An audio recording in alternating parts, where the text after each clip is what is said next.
अपने शोध पत्र प्रस्तुत किए। इनमें से चुने 18 शोध पत्रों का संकलन इस पुस्तक में किया गया है। सरदार वल्लभ भाई पटेल और भारतीय राजनीति। माननीय मुख्यमंत्री महोदय के कर कमलों से इसका विमोचन हुआ। दलित हो, अपनी आज़ादी के लिए किए गए संघर्ष को याद रखते हुए हम राष्ट्रीय एकता के महत्व को समझें। हम दोहराएं एकता का मंत्र, हिंद देश के निवासी सभी जन एक हैं, रंग रूप वेश भाषा चाहे अनेक हैं।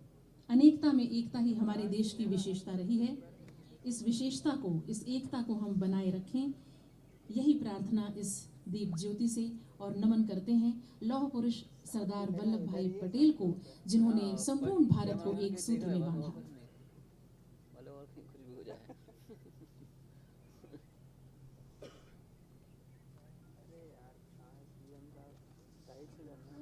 हम प्रमुख सचिव संस्कृति श्री शिव शेखर शुक्ल से निवेदन करते हैं कि कृपया वे भी मंच पर पधारें।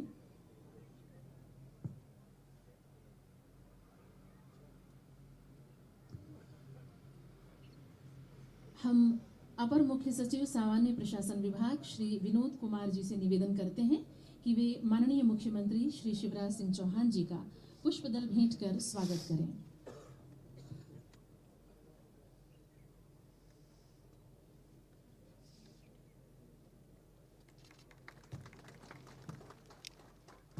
बहुत स्वागत, हार्दिक अभिनंदन।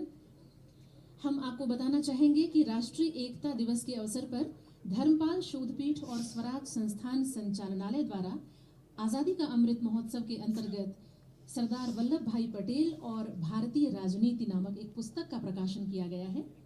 माननीय मुख्यमंत्री महोदय से हमारा निवेदन है कि वे इस पुस्तक का विमोचन करें। सरदार वल्लभ भाई पटेल के जीवन के विविध आयामों, अनछुए पहलुओं और उनके राष्ट्रवादी विचार दर्शन पर केंद्रित ये पुस्तक है। हम आपको बताना चाहेंगे कि सरदार वल्लभ भाई पटेल की दूरदर्शिता एवं कार्यों द्वारा संभव बनाया जा सका। मैं अपने देश की आंतरिक सुरक्षा वैमनस्य पैदा करके और कई टुकड़ों में भारतीय समाज को बांट दो, ये षड्यंत्र कर रही है। हम ऐसे किसी भी षड्यंत्र को विफल करने का संकल्प करें। भारत माता के चरणों में सरदार वल्लभ भाई पटेल को स्मरण कर ये संकल्प लें कि देश की तरफ, भारत माता की तरफ जो उंगली उठेगी, जो आंख उठेगी, उसको तबाह कर दिया जाएगा, उसको सबक सिखा दिया जाएगा। आज भी सीमाओं पर हमारे जवान तैनात हैं देश की सीमाओं की सुरक्षा के लिए। आज भी आतंकवाद से हमारे जवान जूझ रहे हैं। अभी हमने देखा मध्य प्रदेश के एक लाल करणवीर सिंह सतना जिले के आतंकवादियों से मुकाबला करते करते उनको ढेर करके शहीद हो गए। तो लड़ाई अभी लड़नी है आतंकवाद के खिलाफ, देश को बांटने वालों के खिलाफ, समाज में वैमनस्य फैलाने वालों के खिलाफ, समाज को बांटने वालों के खिलाफ। सही अर्थों में राष्ट्रीय एकता तब होगी जब भारत का हर एक व्यक्ति दूसरे को अपना मानते हुए भाईचारे के भाव से पूरे समाज को साथ लेके देश को आगे बढ़ाने का काम करेगा। सभी समाज को लिए साथ में आगे है बढ़ते जाना। हम एक रहेंगे। आज गर्व के साथ मैं कहता हूं, श्रीमान नरेंद्र मोदी जी के नेतृत्व में एक वैभवशाली भारत, एक गौरवशाली भारत, एक संपन्न भारत, एक समृद्ध भारत और एक शक्तिशाली भारत का निर्माण हो रहा है। ये वर्ष हमारे लिए गौरव के वर्ष है। श्रद्धा सहित प्रणाम करता है, नमन करता है।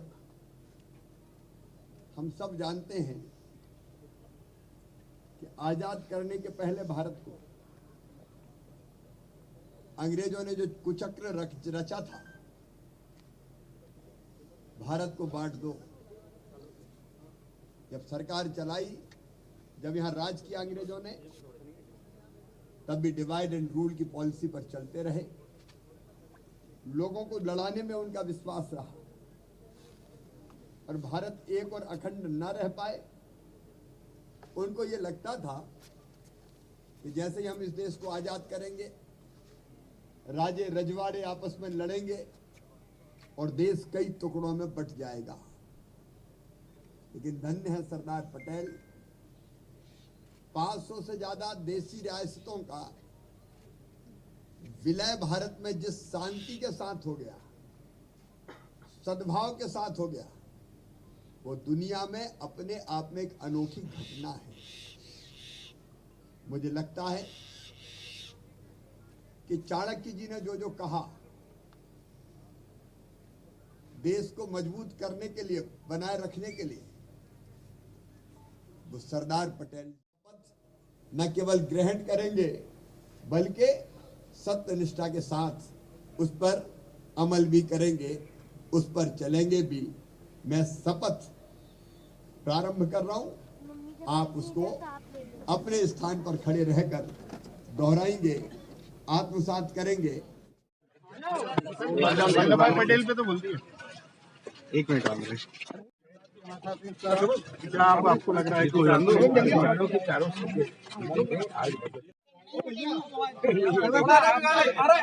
अरे मैडम, सर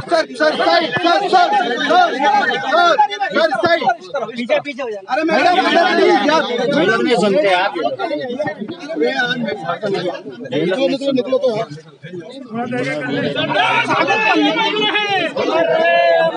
सरदार पटेल अमर रहे, सरदार पटेल अमर रहे, अमर रहे। आराम से, अरे अरे क्या कर रहा हूँ? थोड़ा सा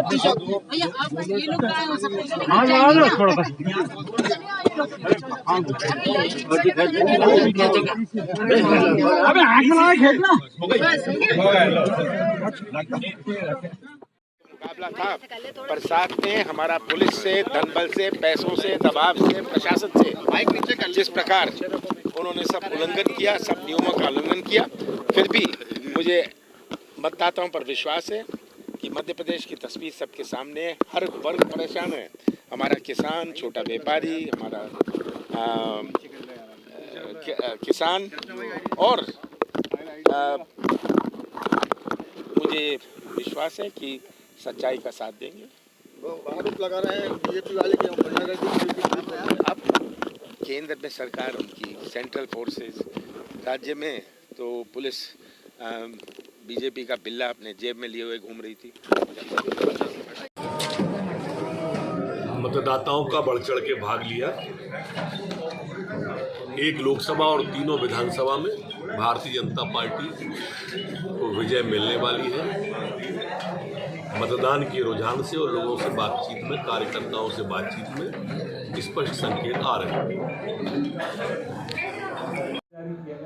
राष्ट्रीय एकता दिवस को लेकर सरकार की तरफ से अत्यंत अशोभनीय है कि भारतीय जनता पार्टी ने जो सर्कुलर जारी किया है उसमें दुर्भावनापूर्वक इंदिरा जी का जिक्र नहीं किया गया है, जबकि राष्ट्रीय स्तर पर ये राष्ट्रीय पर्व उसके रूप में उनकी शहादत के दिवस को पूरे देश भर में एकता दिवस के रूप में मनाते हैं। जब इंदिरा जी ने अपना बलिदान दिया था, इंदिरा गांधी वो नेता है जिसने पाकिस्तान को चीर के दो टुकड़े कर दिए, जिसने भारत का भूगोल बदल लिया, सिक्किम जोड़ दिया, जिसने अरुणाचल को प्रदेश बना दिया। उस महान नेता के इतिहास को दुर्भावनापूर्वक इरेज करने की जो चेष्टा भारतीय जनता पार्टी गाहे बगाहे करती रहती है, एक निंदनीय कृत्य है, दुखद है।